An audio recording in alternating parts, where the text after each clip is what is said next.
ಮಂಗಳೂರು ನಗರದ ಜಪ್ಪಿನಮೊಗರು ಕುಡುಪಾಡಿ ಕಡೆಮೊಗರು ಪ್ರದೇಶದಲ್ಲಿ ಮಳೆ ನೀರು ತುಂಬಿ ಸಮಸ್ಯೆ ಸೃಷ್ಟಿಯಾಗಿದೆ. ದಕ್ಷಿಣ ಕನ್ನಡ ಗ್ಯಾರೇಜು ಮಾಲಕರ ಸಂಘದ ಕಚೇರಿ ಸಹಿತ ಸುತ್ತಮುತ್ತಲ ಕಟ್ಟಡಗಳು ಮತ್ತು ಮನೆಗಳು ಜಲಾವೃತಗೊಂಡಿವೆ. ಕೆಲವು ಕಟ್ಟಡ ಮತ್ತು ಮನೆಗಳ ಒಳಗೂ ಕೂಡ ನೀರು ನುಗ್ಗಿದೆ. ರಾಷ್ಟ್ರೀಯ ಹೆದ್ದಾರಿ ಬದಿಗಿರುವ ಮಂಗಳೂರು ದಕ್ಷಿಣ ಸಂಚಾರ ಪೊಲೀಸ್ ಠಾಣೆಯ ವಾಹನ ಪಾರ್ಕಿಂಗ್ ಸ್ಥಳಕ್ಕೂ ನೆರೆ ಬಂದಿದೆ. ಗ್ಯಾರೇಜು ಮಾಲಕರ ಸಂಘದ ಕಚೇರಿ ಕಟ್ಟಡದ ಹಿಂಭಾಗ ಮತ್ತು ಆಸುಪಾಸಿನ ಜಾಗವನ್ನು ಖರೀದಿಸಿದವರು ಅಲ್ಲಿ ಅನಾದಿ ಕಾಲದಿಂದ ಇದ್ದ ಕಾಲುದಾರಿ ಅತಿಕ್ರಮಣ ಮಾಡಿ ಮಳೆ ನೀರು ಹರಿತಾ ಇದ್ದಂತಹ ಚರಂಡಿ ಮುಚ್ಚಿದ್ರಿಂದ ನೀರು ಕೆಳಭಾಗಕ್ಕೆ ಹರಿಯದೆ ಅಲ್ಲಿಯೇ ಶೇಖರಣೆಗೊಂಡು ಸಮಸ್ಯೆ ಸೃಷ್ಟಿಯಾಗಿದೆ. ಈ ಕುರಿತಂತೆ ಸ್ಥಳೀಯ ಜನರು ಈಗಾಗಲೇ ಶಾಸಕ ವೇದವ್ಯಾಸ್ ಕಾಮತ್, ಸ್ಥಳೀಯ ಮಾಜಿ ಕಾರ್ಪೊರೇಟರ್, ಮಹಾನಗರ ಪಾಲಿಕೆ ಅಧಿಕಾರಿಗಳ ಗಮನಕ್ಕೆ ತಂದರೂ ಇದುವರೆಗೆ ಯಾವುದೇ ಕ್ರಮ ಕೈಗೊಂಡಿಲ್ಲ ಎಂದು ಸ್ಥಳೀಯರು ಆರೋಪಿಸಿದ್ದಾರೆ.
ದಕ್ಷಿಣ ಕನ್ನಡ ಗ್ಯಾರೇಜು ಮಾಲಕರ ಸಂಘದ ನಿರ್ದೇಶಕ ಪುಂಡಲೀಕ ಸುವರ್ಣ ಅವರು ಮಾಹಿತಿ ನೀಡಿ, ನಮ್ಮ ಗ್ಯಾರೇಜು ಮಾಲಕರ ಸಂಘದ ಕಟ್ಟಡ ನಿರ್ಮಾಣಗೊಂಡು 20 ವರ್ಷಗಳಾಗಿದ್ದು, ಇಷ್ಟು ವರ್ಷಗಳ ಕಾಲ ನಮ್ಮ ಕಟ್ಟಡದ ಒಳಗಡೆ ನೀರು ಬಂದಿಲ್ಲ. ಈ ವರ್ಷ ಇದೇ ಮೊದಲು ನೀರು ಬಂದಿದೆ. ನಮಗೆ ಮಾತ್ರವಲ್ಲ, ಸುತ್ತಮುತ್ತಲ ಮನೆಗಳು ಮತ್ತು ಕಟ್ಟಡಗಳ ಒಳಗೆ ನೀರು ಬಂದಿದೆ. ಈ ಪರಿಸರದ ಜನರಿಗೂ ತೊಂದರೆಯಾಗಿದೆ ಎಂದರು. ಈ ಜಾಗ ಖರೀದಿ ಮಂತಿದ್ದು ಇಂದೆತ್ತು ಸ್ವಂತ ಬಿಲ್ಡಿಂಗ್ ಬಾರ್ದು ಇತ್ತೆ 20 ವರ್ಷ ಆಂಡ್ ಈತ್ನೆಟ್ಟು ಎಂಕ್ಲೆಗ್ ನೆರೆ ಬರ್ಪಿನ ಈತ್ನೆಟ್ಟ ಎಂಕ್ಲೆ ಗೊತ್ತಿದ್ದಾಂಡಿ ಈ ಏರಿಯೋಡು ಇತ್ತೆ ಮುಲ್ತ ಪರಿಸರದ ಒಂಜಿ ನಮ್ಮ ಬಿಲ್ಡಿಂಗ್ದ ಪಿರವದ ರೋಡುದ ಬಣ್ಣ ಮಂತದ್ದು ಮಣ್ಣು ಬಾರ್ದು ಜಾಗ ಖರೀದಿ ಮಂತಿನಕ್ಲು ಮಣ್ಣು ಬಾರ್ದವೇನು ಬಣ್ಣ ಮಂತಿದ್ದಾರೆ. ಬಣ್ಣ ಮಂತಿ ಬೊಕ್ಕ ಈ ರೋಡು ಪರಿಸರದಕ್ಲೆಗ್ಲ ತೊಂದರೆ ಅವನುಂಡು ಬೊಕ್ಕ ಎಂಕ್ಲೆನ ಬಿಲ್ಡಿಂಗ್ ಹಿಡಿತಿತ್ತು ಗ್ಲಾಸದ ಅಂಗಡಿಲ್ಲ ಉಂಡು. ಗ್ಲಾಸದ ಅಂಗಡಿ ಹಿಡಿ ಸಾಧಾರಣ 1 ಫೀಟ್ 1.5 ಫೀಟ್ ಮಣ್ಣು ನೀರು ಎಂಕ್ಲೆನ ಬಿಲ್ಡಿಂಗ್ದ ಉಲಾಯಿ ಬರೋನುಂಡು. ಅವತ್ತಂದ ಪಿರವದ ರೋಡು ಕಾರ್ಪೊರೇಷನ್ದು ಇಂಟರ್ಲಾಕ್ ಪಾರ್ದೇರಿ ಲೈಟಿಂಗ್ದೇ ವ್ಯವಸ್ಥೆ ಆತಂಡು, ಡ್ರೈನೇಜ್ದೇ ವ್ಯವಸ್ಥೆ ಆತಂಡು. ಪೂರ ಆದಿ 5 ಬೊಕ್ಕ ಮಕ್ಕಳು ಜಾಗ ಖರೀದಿ ಮಂತಿನಕ್ಲು ಮಣ್ಣು ಪಾರ್ದು ಸಾರ್ವಜನಿಕರಿಗೆ ತೊಂದರೆ ಮಂತಂದುಳ್ಳರು. ಗ್ಯಾರೇಜು ಮಾಲಕರ ಸಂಘದ ಕಚೇರಿಯ ಮ್ಯಾನೇಜರ್ ಸುಧಾಕರ್ ರಾವ್ ಮಾತನಾಡಿ, ನೀರು ತುಂಬಿ ಸಮಸ್ಯೆ ಸೃಷ್ಟಿಯಾಗಿರುವ ಬಗ್ಗೆ ಸಂಬಂಧಪಟ್ಟ ಎಲ್ಲರಿಗೂ ಕೂಡ ಮನವಿ ಸಲ್ಲಿಸಲಾಗಿದೆ. ಸಮಸ್ಯೆ ಪರಿಹರಿಸಲು ಕೂಡಲೇ ಕ್ರಮ ಕೈಗೊಳ್ಳಬೇಕೆಂದು ಒತ್ತಾಯಿಸಿದರು. ಕಳೆದ 20 ವರ್ಷಗಳಿಂದ ಈ ಒಂದು ಕಟ್ಟಡ ನಿರ್ಮಾಣವಾಗಿ ಆಯಿತು. ಇಷ್ಟರವರೆಗೆ ಇಂಥ ಒಂದು ಸಮಸ್ಯೆ ಬಂದಿರಲಿಲ್ಲ. ನಮ್ಮ ಹಿಂದಿನ ಬದಿಯಲ್ಲಿ ಕಾಲುದಾರಿಯಾಗಿದ್ದಂತಹ ಆ ಒಂದು ಮಾಕಾಳಿ ಪಡ್ಪವರೆಗೆ ಆ ಒಂದು ದಾರಿ ಹೋಗ್ತಾ ಇತ್ತು. ಆ ದಾರಿಯಲ್ಲಿ ಜನರು ಬೀಡಿಕೊಂಡು ಹೋಗೋರೆಲ್ಲ ಹೋಗ್ತಾಯಿದ್ರು. ಈಗ ಆ ದಾರಿ ಹತ್ತಿರದ ಒಂದು ಪ್ರದೇಶವನ್ನು ಒಬ್ಬರು ಖರೀದಿ ಮಾಡಿದ ಕಾರಣ ಅಲ್ಲಿ ಮಣ್ಣೆಲ್ಲ ಹಾಕಿ ಬಂದ್ ಮಾಡಿಬಿಟ್ಟಿದ್ದಾರೆ. ಹಾಗಾಗಿ ಯಾರಿಗೂ ನಡ್ಕೊಂಡು ಹೋಗ್ಲಿಕ್ಕೆ ಆಗೋದಿಲ್ಲ, ಟೂ ವೀಲರಲ್ಲಿ ಹೋಗ್ಲಿಕ್ಕೆ ಆಗ್ತಿತ್ತು ಮುಂಚೆ, ಇದು ಯಾವುದೂ ಆಗೋದಿಲ್ಲ.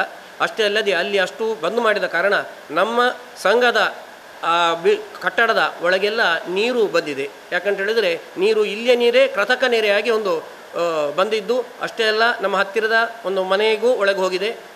ನಮ್ಮ ಕಟ್ಟಡದ ಹತ್ತಿರದ ದಕ್ಷಿಣ ಸಂಚಾರಿ ಪೊಲೀಸ್ ಸ್ಟೇಷನ್ ಅಲ್ಲಿಯೂ ಪಾರ್ಕಿಂಗ್ ಜಾಗದಲ್ಲೆಲ್ಲ ಫುಲ್ ಮೊನ್ನೆ ನೀರಿತ್ತು.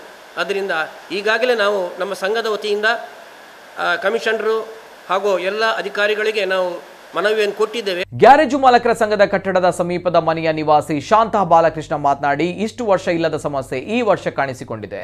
ಮನೆಯೊಳಗೆ ರಾತ್ರೋರಾತ್ರಿ ನೀರು ಬಂದಿದ್ದು ಮಗಳನ್ನ ಕರೆಸಿ ತಾನು ಆಕೆಯ ಮನೆಗೆ ತೆರಳಿ ರಕ್ಷಣೆ ಪಡೆದೆ ಎಂದು ತಿಳಿಸಿದರು. ಗ್ಯಾರೇಜು ಮಾಲೀಕರ ಸಂಘದ ಹತ್ತಿರದ ಮನೆ. ನಾನು ಮನೆಯಲ್ಲಿ ಒಬ್ಬಳೇ ಇರುವಾಗ ರಾತ್ರಿ 1 ಗಂಟೆ ಆಗುವಾಗ ಮನೆಯೊಳಗೆ ಎಲ್ಲ ನೀರು. ಯಾಕೆಂದರೆ ಇಲ್ಲಿ ನೀರು ಮನೆದು ನೀರು ಅಮ್ಮ ಇತ್ತಿಲಿದು ನೀರು ಹೋಗುವ ವ್ಯವಸ್ಥೆ ಇಲ್ಲದ ಕಾರಣ ಇಷ್ಟು ವರ್ಷವರೆಗೆ ಬರದ ನೀರನ್ನು ರಾತ್ರಿಯೊಳಗೆ ಬಂದು ನನ್ನ ಮಗಳನ್ನು ಕರೆದು ರಾತ್ರಿ ನಾನು ಅವಳ ಮನೆಗೆ ಹೋದೆ. ಈಗ ಕೂಡ ನಮ್ಮ ಮನೆಯೊಳಗೆ ಯಾವಾಗಲೂ ನೀರಲ್ಲದೆ ಬೇರೆ ಏನಿಲ್ಲ. ನನಗೆ ಅದಲ್ಲದೆ ಆಕ್ಸಿಡೆಂಟ್ ಆಗಿ ಕಾಲು ಎತ್ತಲಿಕ್ಕೆ ಆಗೋದಿಲ್ಲ. ಆದರೂ ನೀರನ್ನು ತೆಗೆದು ಹೊರಗೆ ಬಿಸಾಡುವುದೇ ಒಂದು ಕೆಲಸ ಅಲ್ಲದೆ ಬೇರೆ ಏನು ಕೆಲಸ ಇಲ್ಲ. ಈಗ ಮೊನ್ನೆಯಿಂದ ಒಂದು 4-5 ಸಾವಿರ ಕೊಟ್ಟು ಹೌಸ್ ಕೀಪಿಂಗ್ ಅವರನ್ನು ಕರೆದು ನನ್ನ ಮನೆಯೆಲ್ಲ ಕ್ಲೀನ್ ಮಾಡಿಸಿ 2 ದಿನ ಆಯ್ತು ಅಷ್ಟೇ. ಈಗ ಪುನಃ ಬಂದು ನಮ್ಮ ಮನೆಯೊಳಗೆ ನೀರು. ಇದೊಂದು ವ್ಯವಸ್ಥೆ ನೀವು ಮಾಡಿಕೊಡದಿದ್ದರೆ ನಮ್ಮಂಥವರಿಗೆ ಭಾರಿ ಕಷ್ಟ. ಮಾಜಿ ಕಾರ್ಪೊರೇಟರ್ ಶೈಲೇಶ್ ಮಾತನಾಡಿ, ನೀರು ಹೋಗ್ತಾ ಇದ್ದ ಕಾಲು ದಾರಿಯನ್ನ ಬಂದ್ ಮಾಡಿರೋದ್ರಿಂದ ಸಮಸ್ಯೆ ಹುಟ್ಟಿಕೊಂಡಿದೆ. ಕೂಡಲೇ ಜನರ ಸಮಸ್ಯೆ ಪರಿಹಾರ ಆಗಬೇಕು ಎಂದರು. ಈಗಾಗಲೇ ನಾವು ಶಾಸಕರ ಗಮನಕ್ಕೆ ತಂದಿದ್ದೇವೆ. ಶಾಸಕರು ಈ ಸ್ಥಳಕ್ಕೆ ಬಂದು ಭೇಟಿ ಕೊಟ್ಟು ಇದನ್ನೆಲ್ಲ ವೀಕ್ಷಣೆ ಮಾಡಿದ್ದಾರೆ. ಅದಕ್ಕೆ ಸೂಕ್ತ ಪರಿಹಾರ ಮಾಡಿಕೊಡ್ತೇನೆ ಅಂತ ಅವ್ರ ಹತ್ರ ಕರೆಸಿ ಮಾತಾಡ್ತೇನೆ ಅಂತ ಮಾತಾಡಿದ್ದಾರೆ. ಈಗ ಅಂದರೆ ಮಳೆಗೆ ಜಾಸ್ತಿ ಬರುವಾಗ ಅಂದರೆ ನೀರು ಮೊದಲು ಅಲ್ಲಿ ಒಂದು ತಗ್ಗು ಪ್ರದೇಶ, ಆ ಕಡೆಯಿಂದಾಗಿ ನೀರು ಆ ಕಡೆ ಕೆಳಗೆ ಹೋಗ್ತಾ ಇತ್ತು. ಅಲ್ಲಿ ಒಂದು ದೊಡ್ಡ ಚರಂಡಿ ಉಂಟು, ಅಲ್ಲಿಗೆ ಹೋಗ್ತಾ ಇತ್ತು. ಈಗ ಅವರು ಮಣ್ಣಾಕಿ ಬಂದ್ ಮಾಡಿದ್ರಿಂದ ಈ ನೀರು ಆ ಕಡೆ ಹೋಗ್ತಾ ಇಲ್ಲ. ಹಾಗಾಗಿ ಅಲ್ಲಿ ಒಂದು 2 ಮನೆ ಉಂಟು, ಮತ್ತು ಈ ಕಡೆ ತುಂಬ ಮನೆಗಳು ಉಂಟು. ಮತ್ತು ಆ ಗ್ಯಾರೇಜು ಮಾಲಕರ ಸಂಘದ್ದು ಅವ್ರದ್ದು ಕಟ್ಟಡ ಉಂಟು, ಅದರ ಒಳಗೆಲ್ಲ ನೀರು ಬರ್ತಾ ಉಂಟು.